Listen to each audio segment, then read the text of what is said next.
Tonight, in cooperation with the Heirloom and New South Wales Chamber of Commerce and promotional consideration by Flint Star Tractor and Feed Supply, it's the Miss Ripley's Unreal Odyssey New Year's Eve Special. An evening of fabulous entertainment, starring Evelyn Ripley. Evelyn Ripley. Father Time. Baby New Year.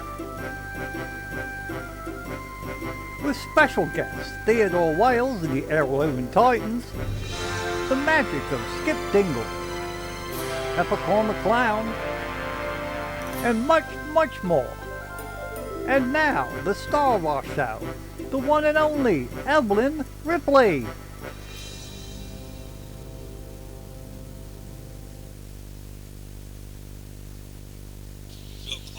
I am so sorry about this. I don't know how it mixed up. You know, I'm doing 3 shows for New Year's, and No, I'm not putting them on the show. They're not supposed to be here. Look, I understand that. I completely understand your perspective on this. I'm just saying, you maybe give them a chance. You can't be serious. Why would I put a clown and a magician on my show? Because it's fun, you know. Everybody loves to have fun with a clown. Fix it. I love magic. I don't care. Rings, Fix it. You know, when they do the thing with I'm not rings. dealing with this, and I'm certainly not paying for it. I'm gonna level with you here. You don't know Skip and Peppercorn. They have a bit of a temper.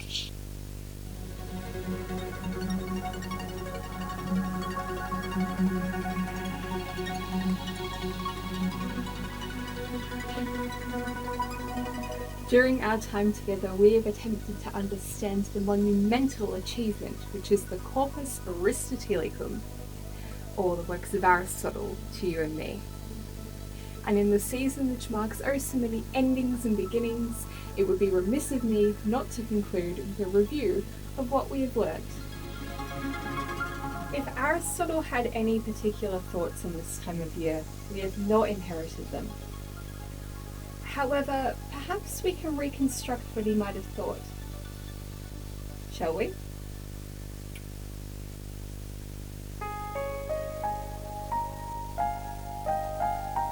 We began with some elementary metaphysics.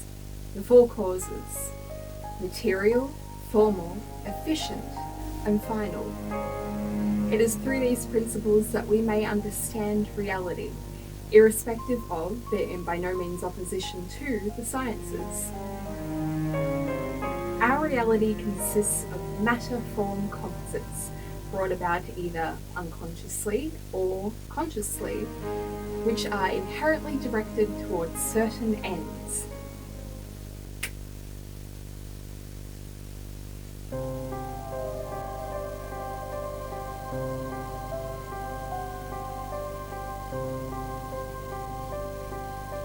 Seeing as there are no composites more familiar than ourselves, we proceeded to the hylomorphic theory of body and soul. The soul is a general principle of life which belongs to all living things, not just those which have minds. If we are to believe Aristotle, the soul is not the ghost in the machine, it is the form of the machine, or the matter, which is, in our case, the human body.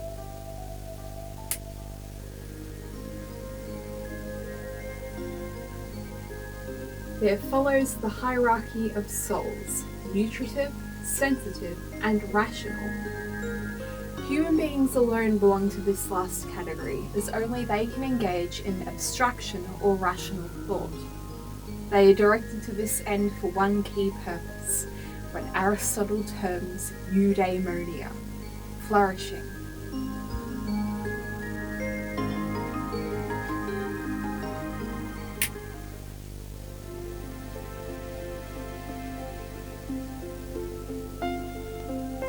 The state is the natural and inevitable extension of families and communities.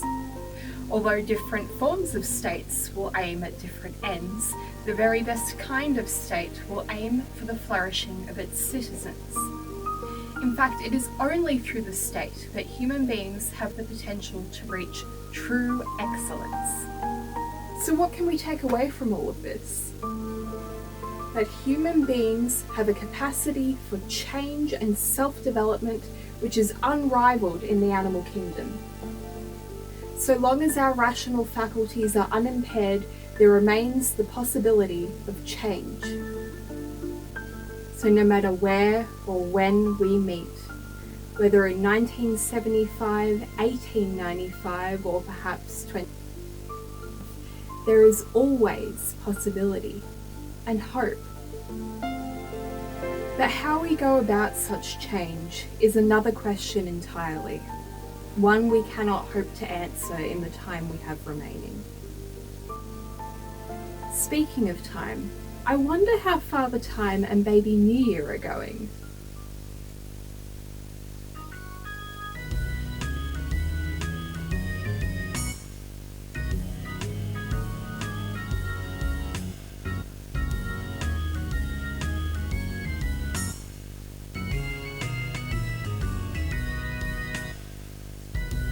Looks like we've still got a while to go yet.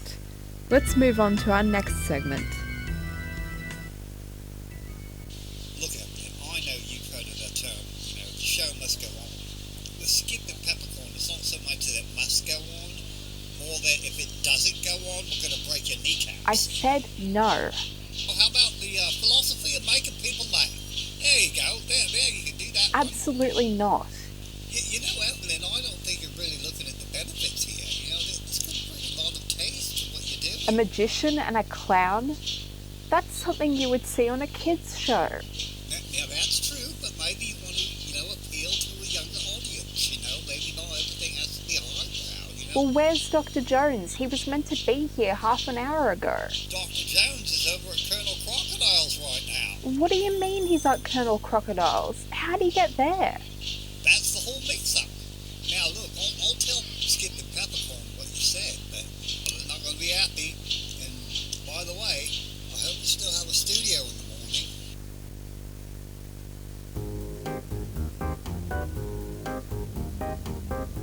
Tonight we've opened up our lines once more so that you, the viewers at home, can help us bring in the new year.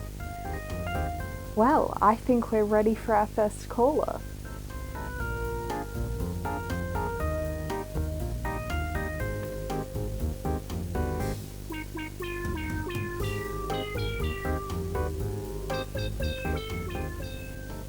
Good evening. I would agree with all these half-baked ideas about flourishing.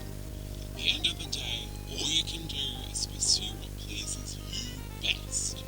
How very original. Tell me, where did this bold new idea come from? Well, it's obvious, ain't it? Look at human history, or hell, look at your own life. It's just not possible to get the sort of life you're talking about. This is a common conclusion. You see, when habituation and education are neglected in the state, its citizens, left to their muddled ends, settle on trivial fantasies which in reality will only cleave deeper into those wounds that every person who lives bears, and they will deem themselves enlightened among mortal men, simply for not giving a damn about their fellow man. I must say, it certainly brings into perspective just how petty our problems are. Are you poor and starving?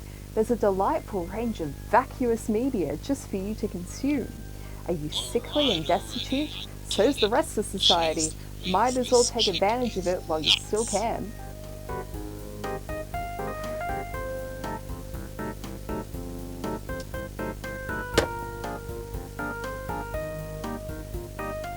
Ah, I see we have another viewer on line too. Good evening.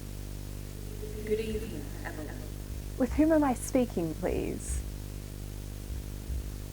Oh, I'm surprised at you, Miss Ripley. Evidently you don't know me. On the contrary, I thought you might enlighten my audience. But if that's asking too much of you... On the 28th of February, you unwittingly crossed my path, naive and inexperienced as you were. But then you dared to again in March, and by early July I was seriously inconvenienced by your habitual insubordination. Now I find myself so utterly hampered by you that you have placed me in a seriously difficult position. Do you have a question, or are you simply here to wax lyrical? Indeed. Will you persist in this? In what? Be precise. Why, spreading these grandiose ideas of yours, objective truths, human worth and dignity, beauty. These parlour games are unfitting of a woman with your intellect. So long as there is a quiver in my heart, I will not cease in the task to which I feel I have been called. Have I made myself clear? Drop it, Miss Ripley, at once. You know what? Come to think of it, I think I will.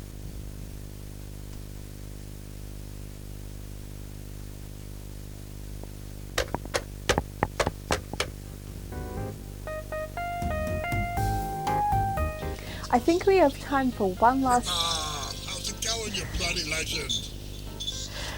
Good evening, Mr. Proctor. Hey, not now, Godfrey.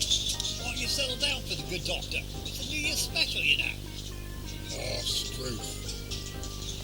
Good evening, Theodore. Might I surmise another loss based on Mr. Proctor's enthusiasm? Yeah, he's on a real bender this time. Hung up on some rule the sweepskate breaking. Anyways, Arthur's got a question for you. Evening, miss. I was wondering, what are the biggest hurdles stopping people from improving themselves today? Well, a poorly habituated and educated individual is on the back foot in any century. But I suspect it is more than that, Mr. Mottle. We are edging ever closer to losing that essential camaraderie or friendship which Aristotle noted was essential for the functioning of the political community. But for those with their finger on the pulse of the Western world, this will come as no surprise. It seems quite improbable to me that anyone should want to participate in the business of his own species if he begins with such a superficial, hateful understanding of them. And so we must begin there. We must reclaim our understanding of our own nature, just what the human species is, our aims, before we lose ourselves completely. Gee, thanks, miss. All right, Ripley, listen up. Skip Dingle and Peppercorn here. We've been standing in the pouring rain for 30 minutes at the petrol station, 3 blocks from where you're supposed to be, trying to get you to pick up the phone. Happy Valley? What? Where the fuck is that? The address we've been given is wrong, and it ain't on the map either. What kind of horse shit is that? Now the guy in the chamber says there's been a mix-up. Alrighty, do you have you a ain't paying tooth? us? I've been in this business for over 20 years and I've never ever received this kind of treatment. Jerry at the Chamber of Commerce signed us to your show 2 weeks ago, and Peppercorn and myself are going to be paid for our service. Both of us. And you can tell that pistol-pushing prick that we ain't sharing a single paycheck either. We work as a team. Everyone knows that. You get one of us, you get the other. No, but that no don't fives. under no circumstances mean you get 2 for the price of 1. You get the magic, you get the clown, and you get a bill for the 2 of us. I don't care what kind of educated, highbrow sloth you're serving up to your audience. We ain't here to be laughed at. No offense, Pepper. Just a matter of Clearly. speaking. This business ain't easy, Ripley. For every performance, I have to load up a 1969 Ford Cortina with not only my magic equipment, mini stage included, but Peppercorn's helium tank, balloons, and juggling balls as well. All of that has to be transported to give Your the move. people a proper quality show. Now your sausage-headed producer says the chamber made a mistake, so we ain't getting paid? Not happening, Ripley. And let me tell you this, I'm having a tough time with the situation, but Peppercorn is harder than a pretzel stand right now. Yeah, I know. It's all right. I'm handling it. Just calm down. Calm down. Ooh, he's raging like something I ain't seen since Mount Eccles Primary School had to cancel his performance due to an unscheduled license inspection. Oh, he's having none of it. None of it, believe you me. So the question I pose to you, Miss Evelyn Ripley, is what are you going to do about it? What exactly is your plan to make this right? How exactly do you... Well, would you look at that? I made you disappear and it was funny at the same time. Tell the kids on Colonel Crocodile that that's what obsolete means.